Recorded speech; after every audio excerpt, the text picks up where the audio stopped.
Welcome to Discover Indie Film. I'm your host, Jeff Howard, and we're about to have a lot of fun because I have Aysha Wax on Zoom. Hey, Aysha. Hi. So excited to be here. I'm excited to have you. I feel like, I could be wrong, but I feel like we talked about recording this podcast for a long time, and schedules are tough. Yes. And congratulations. I know one reason why you had to say, Jeff, I can't record this podcast for a while is you got married. I did. I got married in April. It was awesome. Highly recommend. Congratulations. Yeah, I liked it so much I did it twice. But we are here. We are finally on. I think this is our first Zoom since Film Invasion Los Angeles 2020. I think we did a Q&A Zoom. We did. Like 1.5. Yes. Because you were on the first night, as people might recall. Film Invasion Los Angeles was in June of 2020, which means you made your film, you completed it, you submitted it to festivals. Film Invasion's deadline was March 15th, and people might remember March 15th, 2020 was literally the day everything changed. Like everyone submitted to that festival thinking nothing was unusual. There was something weird going on cruise ships, maybe. Yeah. And then odds are, it'd be embarrassing if I looked at it, but I bet there's an email from the festival to everyone who submitted saying, we're going to keep our eyes on this, but we'll probably be in the theater in June because, I'm not going to call out anybody, but there were certain presidents saying that, it would be like 12 people and then end. So not that I believed that at the time. Yeah. Yeah. It was a different, it feels like a lifetime ago, to be honest. Doesn't it?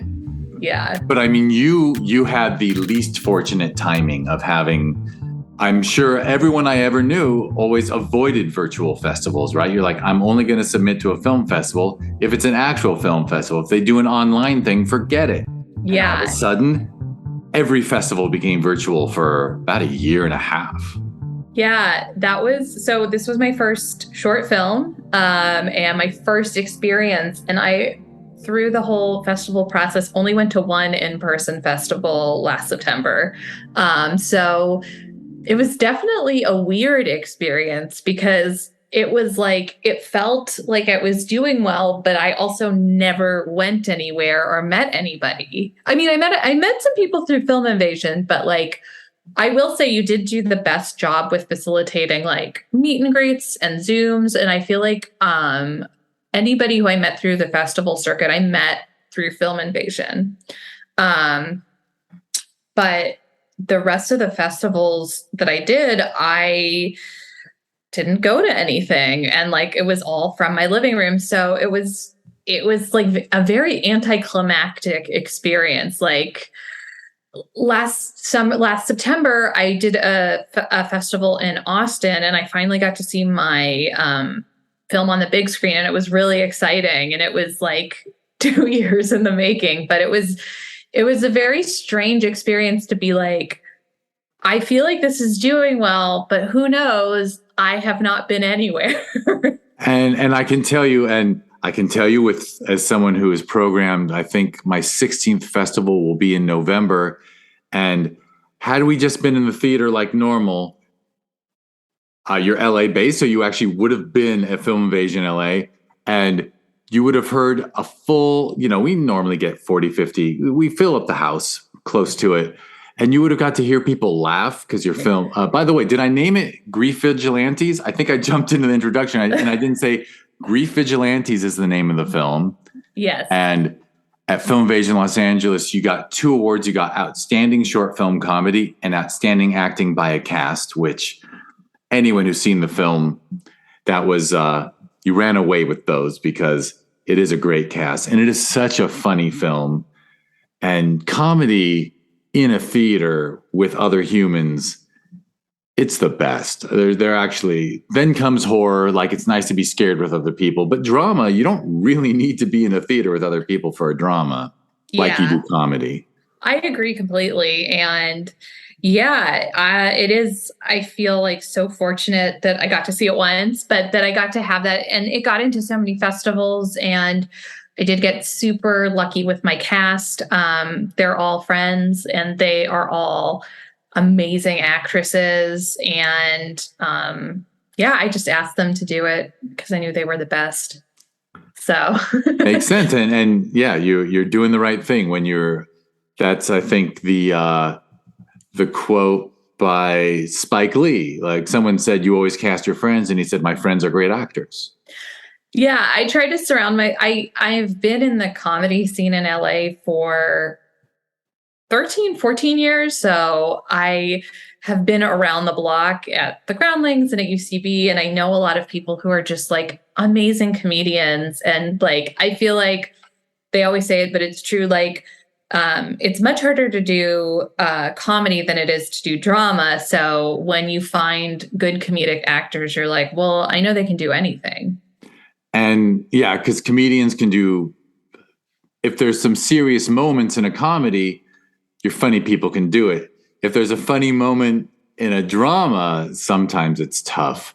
But okay, you brought in the perfect topic, which is that you were around the LA comedy scene for a decade and a half. But you want to go back, like, when did you first get interested in performing or writing? Were you a theater kid?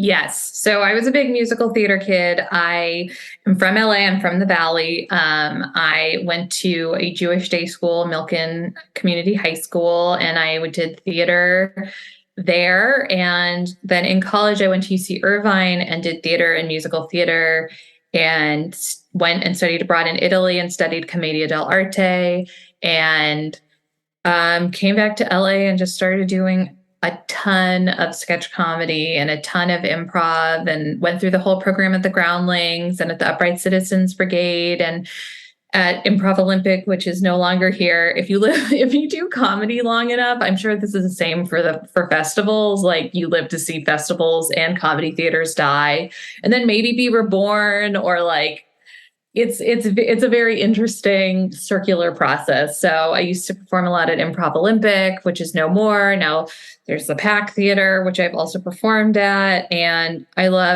just love making things. I love performing. I love writing. I love directing. I like making stories. Right. So all along, there was a comedic focus, so musical theater was a first love. Yes. But you transitioned to comedy like high school, college? College. I feel like, so in college, I was doing musicals, but I was always getting like the funny part. And I was like, I think that I should cut out the musical part. And I love comedy. I love things that make people laugh. And I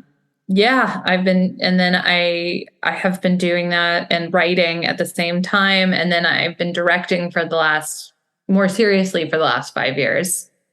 And it makes a lot of sense, because musical theater, all you can do is keep auditioning and keep plugging away. And, you can write a musical and just nothing will ever happen. But if you get interested in your comedic side, you can do sketch this weekend, or, you can, you and friends you can hit open mics and pretend to be a comedy team. Like, there's a lot more opportunity. Comedy is all about the creators who perform their own creation.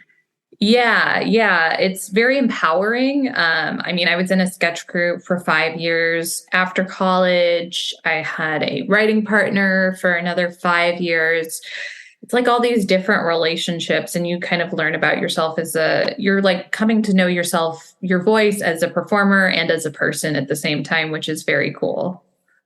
Yeah. And you named all the places. Yeah, I remember Improv Olympic, the location that is now UCB, right? So the Franklin one was Improv Olympic when I used to go there. Oh, really? And then it just was shut down for a while. And actually, then I was out of touch, and, all my friends and I were too old to be hip anymore. And then I hear about UCB and I'm like, what's UCB? Yeah. Something out of New York. And then I drive by Franklin. I'm like, oh, that was Improv Olympic like 10 years ago. That's so funny. Yeah. And now UCB closed down during the pandemic, and then now it's coming back. So it's like this very like, you live long enough type of thing, you're going to see a theater close down or reopen. And yeah, I feel like I learned a lot about life and a lot about friendship and a lot about myself from doing comedy so long. Well, and Um, you did full programs at Groundlings and UCB, which yes. I also believe builds a toughness. Yes. Yes. It definitely builds a toughness. If you're lucky, you get really good teachers. I had Karen Murayama at the Groundlings, who's been teaching there for a while, and she's amazing and she's very tough. But I think it teaches you structure, and gives you a thick skin, and it kind of gives you the persistence that you need. So and being okay. I think when I did the advanced lab at the Groundlings, you're rewriting things constantly. And I also wrote for the CBS Diversity Showcase, and like you're rewriting things up until the last minute, and there's always a better joke. And so it's much easier to get less attached to your work. And it gives you, you know when something is right and you know when something is wrong, intrinsically. Yeah, because I can't help, and no offense to all the screenwriters out there who never leave home, but I've known for decades you'll meet people and they're writers and they never leave home and they're precious about every word and they're precious about all kinds of things. And that's when I said toughness, I didn't mean anything negative at all. I meant that like you learn the value in not being precious. Yeah, I think that's a hard thing to learn I think a lot for dramatic writers, it's very difficult. For some comedy writers too, but you just get used to letting go a lot, and which is hard for all of us in our lives in general. But I do feel like with my work, I'm able to let go of it, or like sometimes put something down and pick it back up, or shoot something. I talk to a lot of people who are doing shorts, and like making sure that it's okay if it's imperfect. It's never going to be perfect. The fact that you made it is enough. Yeah, and being open to handing it off to others, whether it's a director or a cast. I mean, obviously, Grief Vigilantes, you chose a cast who you knew and trusted, but obviously, when you hand it off to people, yeah, nothing's worse than a director who says, "No, go back to the script. What you just added, I don't want." Like that person added something. Yeah. You should be open to it.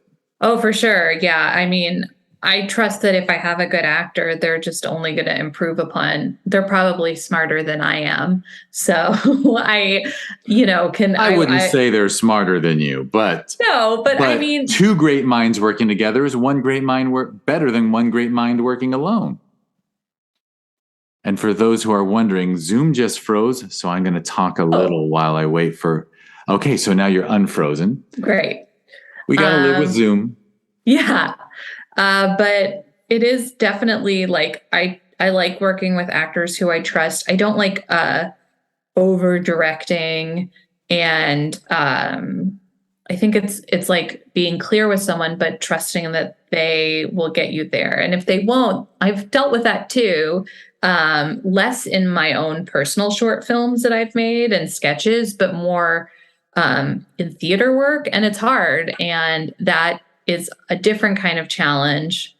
And that is about getting really weird and experimental. So that's well, and so now I'm curious. Obviously, there was a lot of stage work because Groundlings and UCB and IO are all stage oriented. So did you start acting in some short films or performing, and that got you interested in film, or was it writing and just making the choice to direct your own? I think it was writing and directing my own. I also was directing for the Braid Theater. They have a fellowship, and I did their fellowship for directing, and it was kind of had shepherded. I had done some directing in my 20s. I directed people's sketches. I directed one-person shows for people because I'd done a one-person show. So I'd had my hands kind of in the pot before, and then I just kind of jumped in, I guess, kind of, I felt like I had the experience to back me up, even if I didn't have necessarily the like cinematographer experience. That's certain. I think like directing is like very technical and very people oriented. So I have the people skills and I'm building up the lighting skills. I did take lighting design in college, so I have that one course to go off of. Oh, excellent. And I have to say, I mean, I don't know why I feel the need to add this, but yeah, when you talked about, I think a lot of the public, obviously people in comedy or in theater know it, but there's so many people make the assumption that like a one person show is just that person. And they don't even think about the fact that there's a director and maybe a producer and people giving that person feedback and stage directions, all kinds of back and forth in the creative process. It's not just one person by themselves. Yeah. I mean, I think when I did it, when I was like 23, I taught Hebrew school, and I wrote a one woman show about my horrible experience teaching Hebrew school called Hebrew School Horror. And I had director Eliza Skinner, who's a stand-up, directing me, and she helped me. It wasn't just like where to walk, but it was honing the performance and also honing the writing. So I think the nice thing about coming from the comedy world is you kind of learn how to do everything. And you get that confidence that even if it's not perfect, it's going to be okay. I almost want to shift, just react to the words Hebrew school. I can't imagine what you went through. I was probably one of those nightmare kids who didn't want to be there. It's tough. I think, it's funny. I had a lot of experience. So I taught Hebrew school for 10 years as somebody in LA who's Jewish. It's a great job to have if you are a writer or performer. I could go on commercial auditions during the day and teach Hebrew school at night. And I worked at about 5 different synagogues in Los Angeles. So I had a lot of different experiences. I think the hardest part, which was what my show was about, was when I started, I was 22 and I was in charge of 12-year-olds, and like the maturity gap wasn't there. Like I didn't know what I was doing, and I didn't really consider myself an adult. And here I am being in charge of all of these kids and like teaching them about morals and like prayer. And I felt like such an imposter. And by the end, I was like, no, I'm an adult. I know what I'm doing. I'm fine. I get that. I mean, and my apologies to the non-Jewish world, but 12 is tough because they're like really close to their bat mitzvah, and you're 22. So yeah, you're closer in age to them than you are to the parents. For sure. Yeah. It was a very strange, like, especially when I started the first 2 years, I felt completely out of my element. And I taught 6th grade, so they were like 11. So they were just starting to be jerks. And I taught them both Hebrew, and I taught them I would teach Jewish life cycles or different Jewish perspectives. And the kids are, really awful as you are. Some were not. I think I actually did get to teach sketch to kids who were in 7th and 8th grade when I was 25, 26. And that was awesome. And they really liked doing that. And, I feel like I was okay with, I think it's really hard to make kids upset and to be a voice of authority when you're 22. You don't even know who you are. I felt like such an imposter, whereas I was going to teach Hebrew school, and then I would go to an open mic, and then go to a sketch show, and then go get drunk, and then go on a weird date. And so I felt like this, my life felt insane. I was 5 different people. And then I would walk into Hebrew school and have to be an adult, the authority on all of these kids. And it was really hard for me. I think that it took me a long time to be able to own that I made a lot of kids cry before I was able to be okay, this is fine. I can't help but observe, though, that imposter syndrome and overcoming it is incredibly good training for the entertainment industry, right? Yeah, definitely. Because everybody feels that. Well, it's funny. I feel like dealing with kids for so long has taught me how to deal with adults. I think that it's really difficult and you learn. And I used to also I at the same time also worked at Tree People. So I used to give nature tours to little kids. So I was working with new kids all the time. And um, it's very much the nice thing was when you like left work, you didn't have children. So you didn't hate you didn't hate the people around you versus my friends who worked at like a restaurant who were like, oh, people are terrible. I would just be like, children are terrible, but I don't have children. So I'm going to go home and be fine.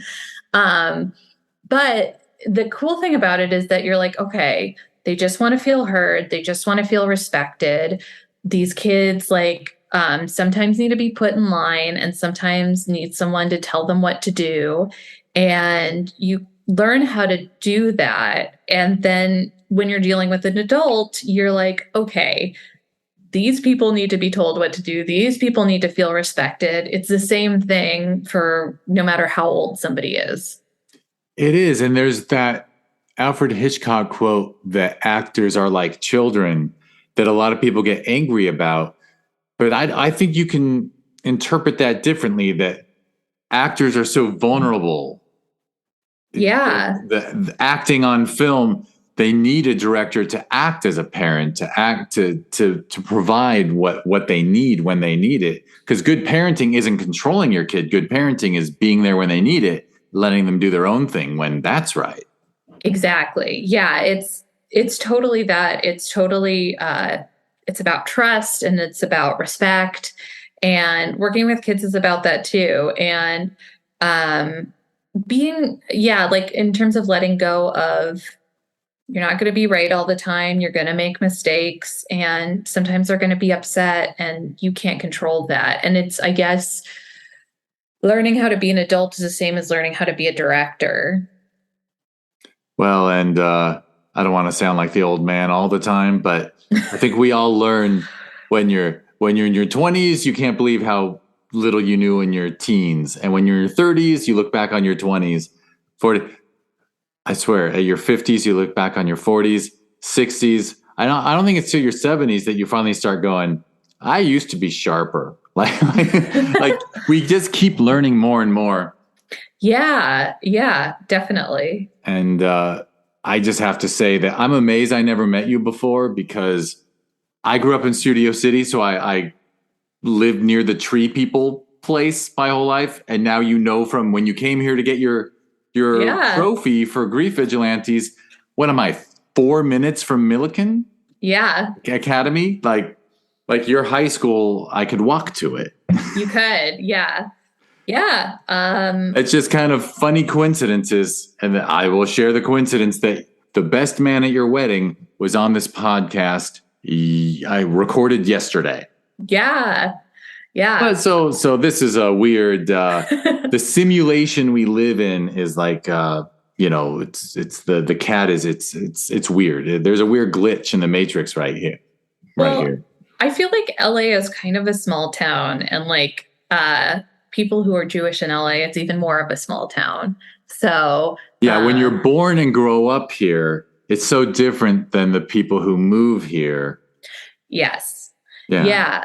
And it's funny because, I feel like a lot of people have a very mixed relationship with where they're from, but I love Los Angeles. I feel like it's so multifaceted and every neighborhood has its own character and it's like growing and changing. And I'm lucky that I've gotten to live here. And I imagine you had the same experience I did growing up in the San Fernando Valley, which was there was never a time when my group of friends, close friends, were not mixed of many, many races and cultures. Actually, no, because I went to a Jewish. Oh, you went to the all Jewish schools, right? Yeah. So most of my friends for growing up were all Jewish. So I lived in like had like a monoculture of a high school experience. And then in college, I went to a state school. And so that was a much more mixed and diverse experience. And ever since then, and I really craved that afterwards. But for my mom, it was super important for me to have this Jewish education. And so she sent me to Milken, and it was something that she had wanted that she wasn't able to have growing up. So yeah, I had a very different experience. My husband is actually from Los Angeles too, and he has a very multifaceted group of friends, but no, my group of friends is very specific, but I'm still incredibly close with all of them. So I think that that's also very lucky. And a lot of them are still here. So it's very nice. That is another nice thing about growing up in LA is most of your friends don't leave. Actually, my closest friend in the world left. He went up to Vancouver, but otherwise, there's not many other places you can move to. My friends who moved to Chicago eventually came back because they couldn't take the winters, and people who moved to New York or Boston come back because in the end, it's hard to beat LA. It is. Yeah. And I mean, especially if you're in entertainment, there's very few places for you to go. So yeah, I've been really lucky, and I do know this city very differently than I did as a kid. I felt very siloed in the valley, and like LA as a landscape has really changed. Like I now live in Eagle Rock. We just moved here, but I'd never been here as a kid. I had never been to like Echo Park.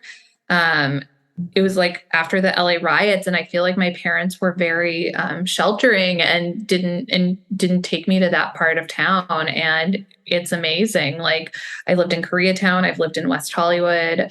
I think Los Angeles is just such a cool place to live.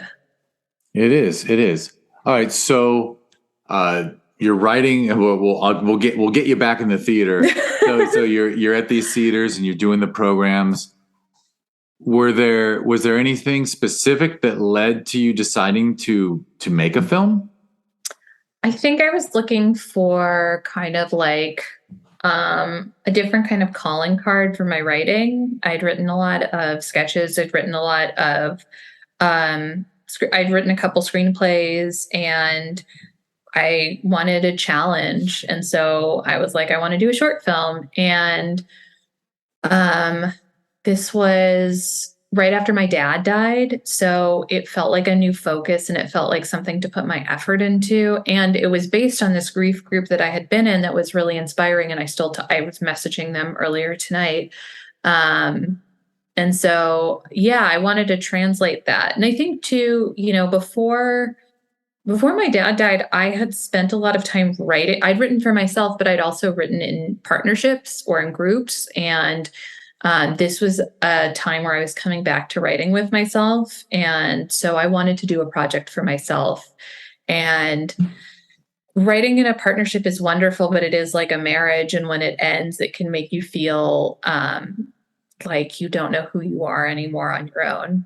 So this was kind of a way for me to feel like I could restore who I was and who I was as a creator.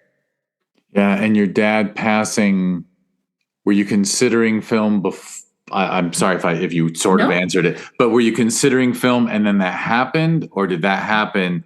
And then when you decided to write about it, it felt like film was the right way. Yeah. So I think when he had passed, like I was taking care of him the year before, and I was doing sketch still, and I had just finished the CBS showcase writing for it. So I'd done a lot of writing, and I was doing a fair amount of stand-up at the time. And then when he passed, I took a big break because I didn't have any. I did try to go back to stand-up like immediately, and I was immediately like, this was a horrible mistake. I don't want to do this, because people would be like, I haven't seen you in a couple of months. And I'd be like, my dad died. And you said you did some caretaking. I did. Before. Yeah. Yeah. I guess I'll drop another connection we have, which is when we first tried to do our first podcast or our first Q&A about grief vigilantes, it was the evening that morning I had buried my father. Yeah. And that had involved a solid 3 years of caretaking due to dementia. That's awful. And my mom just being incapable So it was an insanely difficult time. And so, yeah, I totally understand what you mean. Like when somebody says, when you've done caretaking for a parent, it's just, it matures you and changes you. Yeah. So all of this happened like I had like just turned 30, and so I was like kind of now like an adult without my dad and figuring it out. And yeah, I'd been taking care of him on and off for like 2 years. It was kind of a roller coaster because he would get sick and then he would get better and then he was fine. Um, and he had lung cancer, and he didn't die of lung cancer. He died of complications from like his body breaking down in other ways. So it was Medications, what? maybe sometimes the medications. He had like what's it called? Blood clots. So, and like that was a big factor in it. And his body was just tired, I feel like, at that point. Um but yeah, after that ended, I was like, I want to try something new. And that's when I was like, I would like to try doing film. And then Grief Vigilantes was the first thing you wrote. Yes. And I guess I'll just ask the obvious question well, by the way, is there somewhere where people can watch it yet? On your Not website? Yet. Soon. I'm still working on it. Soon. It won't be in the Discovery Indie Film TV series, but anytime there's a place, you could just let me know and we'll put a link. We'll put a link in the show notes because people should see it. But I think obviously by the fact that it won Outstanding Short Film Comedy, people know that it's and the title Grief Vigilantes. I think I won't give anything away if I ask the question, did you deal with people who are insensitive to the loss? Yes, you deal with a lot of, and I'm sure you've dealt with this too. I think that people are really uncomfortable with death and like sadness and don't know how to deal with you. And like you feel apologetic to them about telling your sad story. So grief is incredibly lonely. So when someone is insensitive, it feels uncomfortable. I remember I went back to work, and all these people were hugging me, which was almost worse. And this one woman who was older gave me a hug and went, "You'll never be the same." And I was like, oh my God, like this is the Monday after I come back to work. And I was just like, well, I didn't need to hear that. It's probably true. I mean, even if it's true, oh my God. So yeah, and I had dealt with at the time an insensitive boss. Like some of the story is based around what happened to me around my boss at the time, who was being insensitive about my dad. And so you get really angry when you're going through grief, and you think through a lot of like really violent scenarios that you're not going to actually do. And when you're in a grief group, you have people who support you in your anger. So I just took it to the next extreme.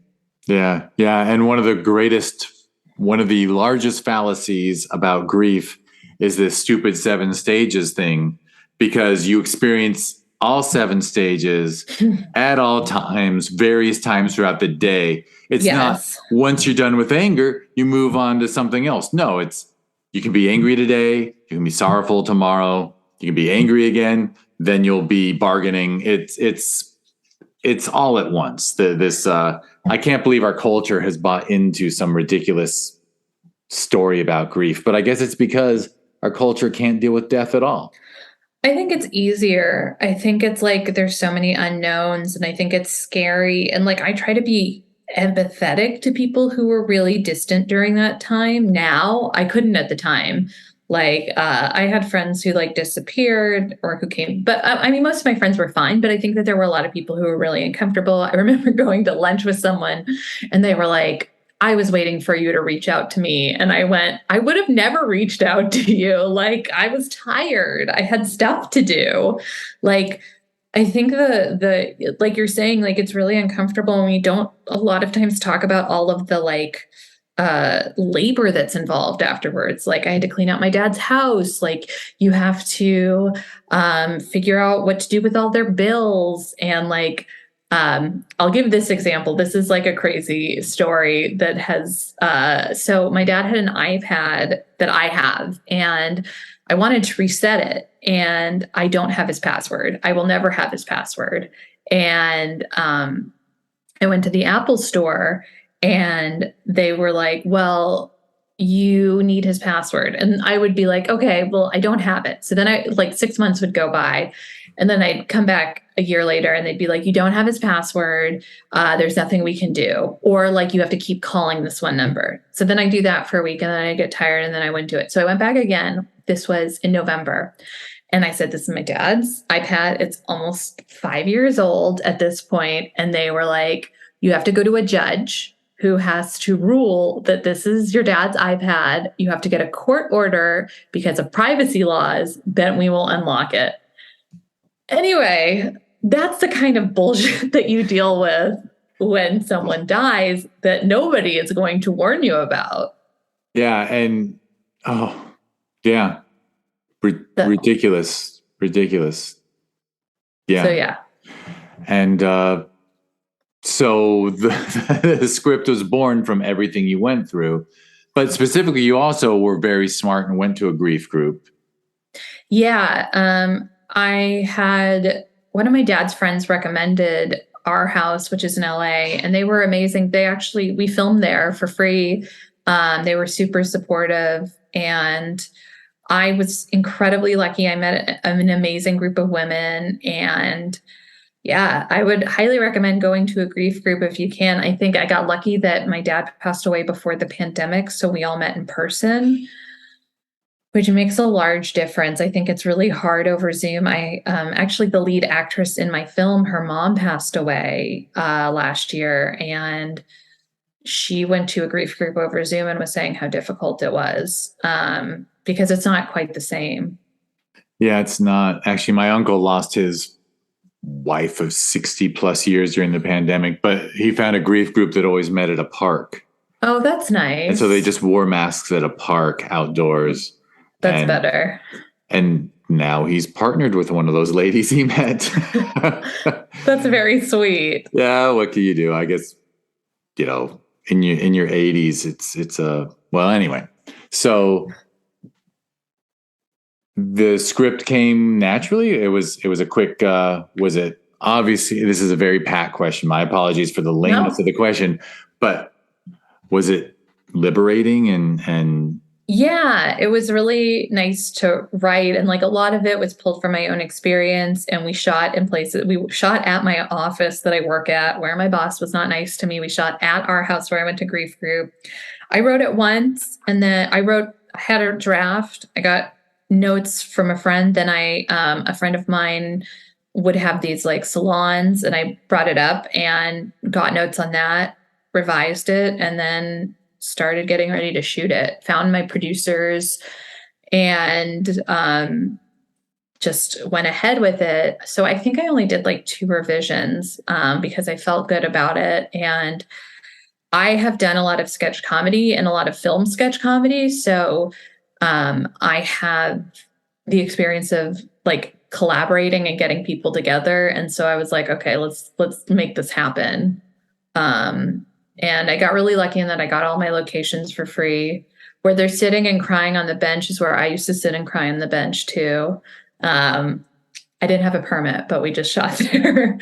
And yeah, it was really liberating to get to write it all down and to have it connect people and to talk about grief and to have something that I know my dad would be really proud of.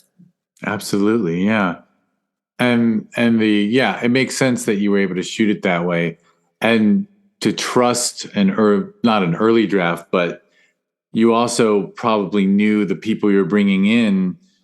You sort of know how to, when you do sketch, you know how to punch things up in the moment, right? Yeah.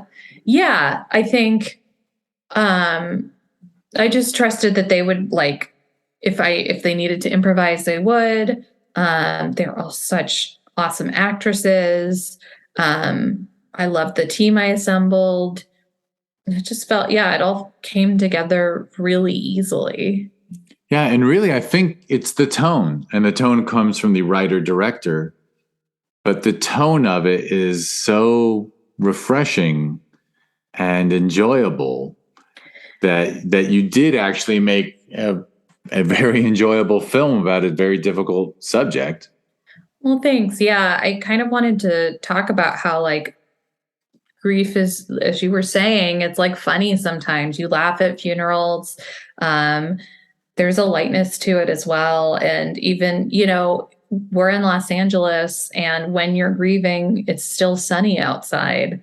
So you can't pretend that the colors are less bright just because you're sad. They're still bright. You're just sad.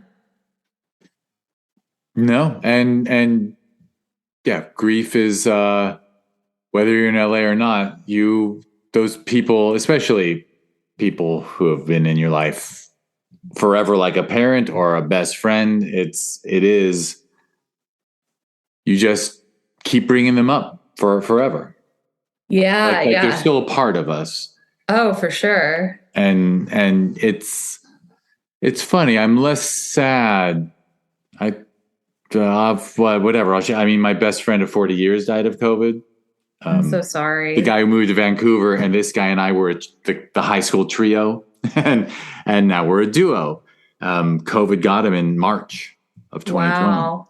So yeah, before anyone really knew to look out for it, he had comorbidities. He had Hodgkin's lymphoma at age Oh my 12. God. So he was one of those people whose immune system just wasn't going to take it. So and now I can just say, like, well, whatever I said to the other guy in the trio, like, you have to come down to LA for this thing for me because you're the only friend I have left. But like I say it in a funny way to me, but Yeah, whatever. I get what you're saying, and that's really hard. I'm really sorry. Yeah, I am very sorry for your life. You lost your father at the age you're not supposed to lose parents yet. Yeah, I think it was a very strange experience, but unfortunately, like, yeah, losses comes for us all at weird times. So, Yeah, uh, yeah. There's no good time for it. no. But yeah, I do feel him all the time. My dad and I used to do yoga all the time together, and I went to a yoga class this afternoon, and I could feel his presence, and I think about him every time I do yoga, and it makes me happy. So, yeah, I think those people and those experiences are always with you. Yeah. All right, well, I'll push back to the movie. So I know, I'm the one who like got more emo there, but I love it's fine. That's fine. yeah, no, I know it's impossible to discuss your work without like talking about. I'm sure that would be wonderful for you. Yeah, hopefully. Well, you got to see it at a live festival, but do people come up to you afterwards and I say haven't. like it brought something out of me? Yeah, I think I've talked to a lot of people who've lost someone who really appreciate it. I think that I think it can, and it's fun and poignant for those who haven't lost someone. So yeah. But a lot of it, I didn't, again, this was such a weird experience. It happened in a bubble. So, like, I didn't have that experience of being at a festival and like having the audience reaction. It was like the opposite of all of my comedy experiences, where like I'd be on stage and I'd leave and I'd know how it went. I feel really good about it. And I know that but I never had that. I only once had that experience with an audience. Yeah, just one. I mean, yeah, and I'm sure awards are nice, but it's Yeah. not the same as sitting in the theater and hearing the laughs and hearing the bits work and the beats work. It's different, but I feel like, I can't complain. I had a really good COVID. I got two new cats. I hung out with my husband. I got to win awards from the comfort of my couch. So it was kind of wonderful in itself. Absolutely. All right, so did it give you the taste for directing film?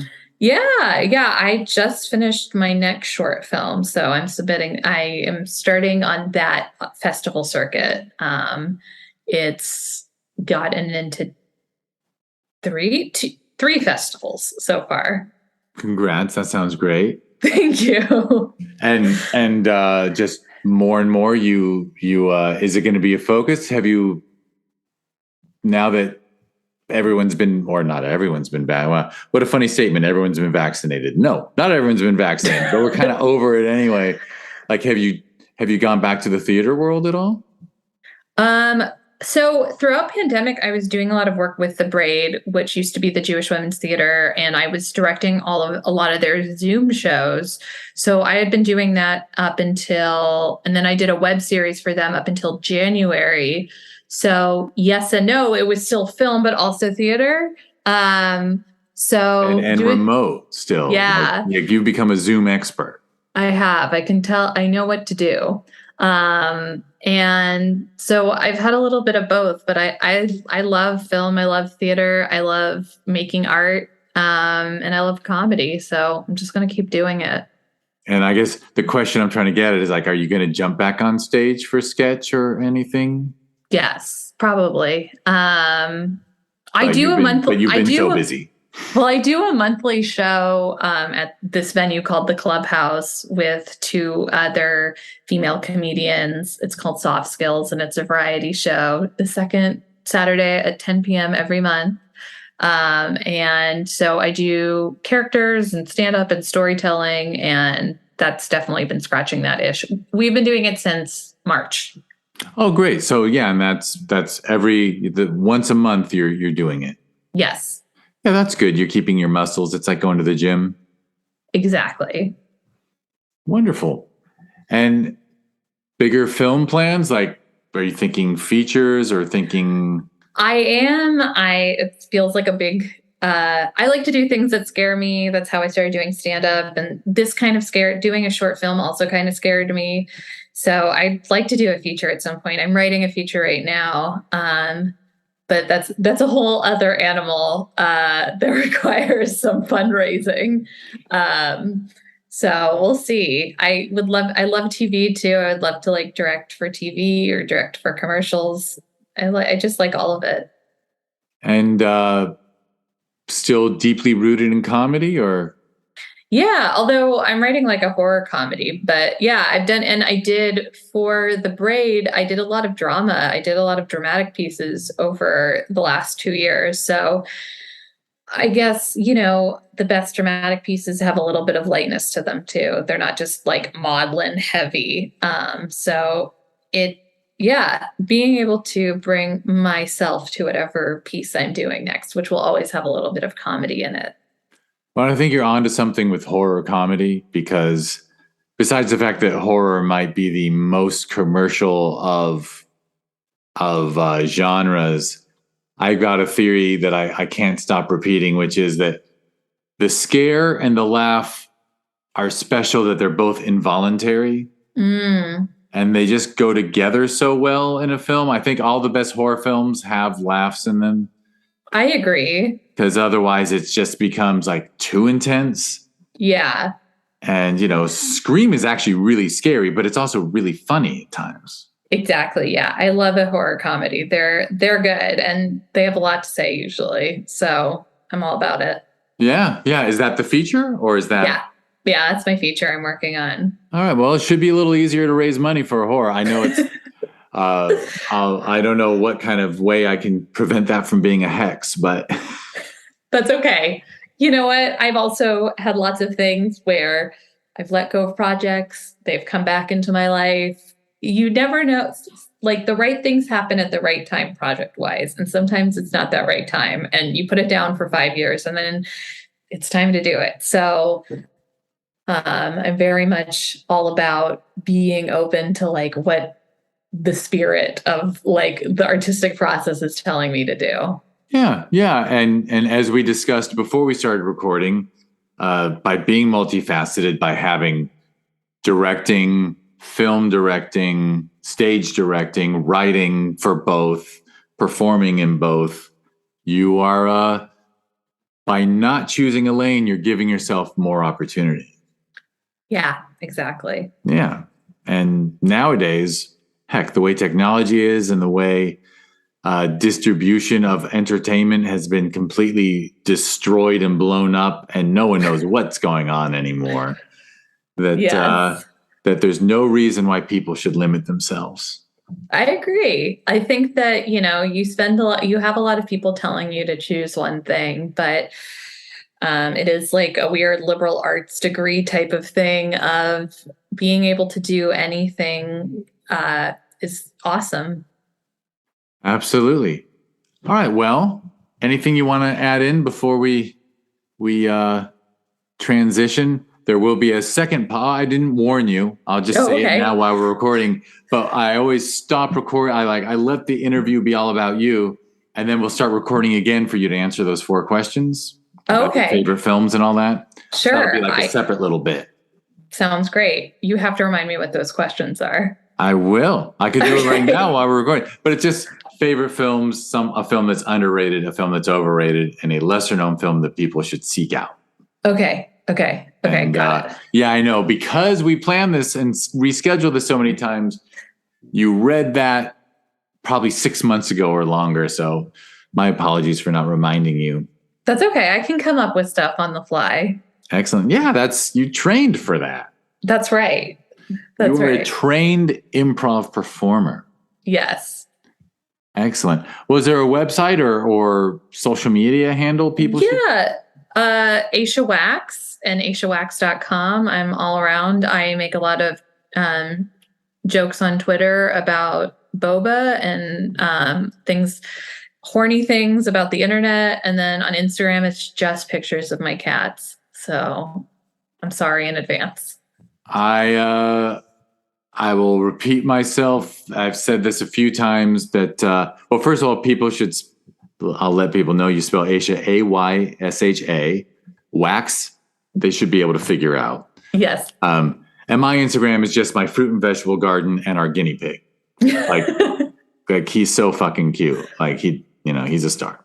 I get it. And when we have baby birds in the nests under our outdoor speakers, like I said, put tons of pictures of those baby birds.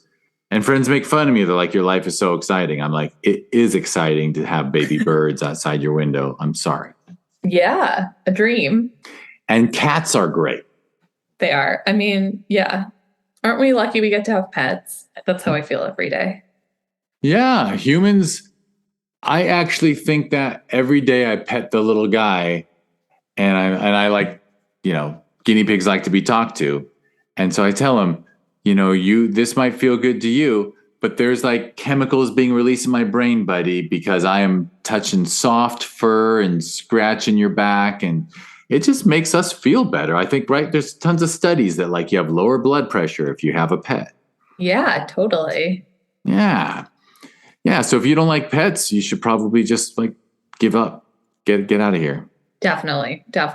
It's over. Yeah, that's a bad person. Is that one of the ways women would judge guys on a date, is if the guy doesn't like cats or dogs?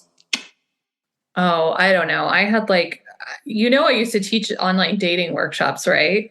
So I know that. You didn't mention it. Oh, sorry. I used to teach online dating workshops. I would write people's profiles. So I have a myriad ways of judging people. And yeah, I would say I'd say not having a pet or not liking pets is like a yellow flag, not a red flag, not a green flag, but we can get into that at other time. It's been a pleasure. Well, we'll wrap it up because, if we just talk more about pets, I mean, this was supposed to be about the movies anyway. So people should keep their eyes on discoverindiefilm.com, because if you go, I think you're going to be episode 310. So Amazing. If you go to the website and go to episode 310, of course, with the 4 questions thing, that means 155 people, but that's still a lot of people. You can get a link to watch Grief Vigilantes, or I'm sure once Grief Vigilantes is viewable for the public online, it'll be at AyshaWax.com. So yes, people should check that every Thursday at 8 p.m. until it's out. There we go. Or every morning. Get up in the morning, get to work. That seems excessive. I can't make people do that. That's too much. But they don't know what they're missing is the thing. That's true. You know, that's true. Yeah. You might as well, be a megalomaniac instead of humble. I'm both at the same time. So I'm just being both, humble and a megalomaniac, but mostly just someone who likes my cats. Yes, I see what you do with you just pet one of them. All right. Well, I will wrap it up. Thank you, Aysha Wax, for doing this interview, and thank you everyone for listening.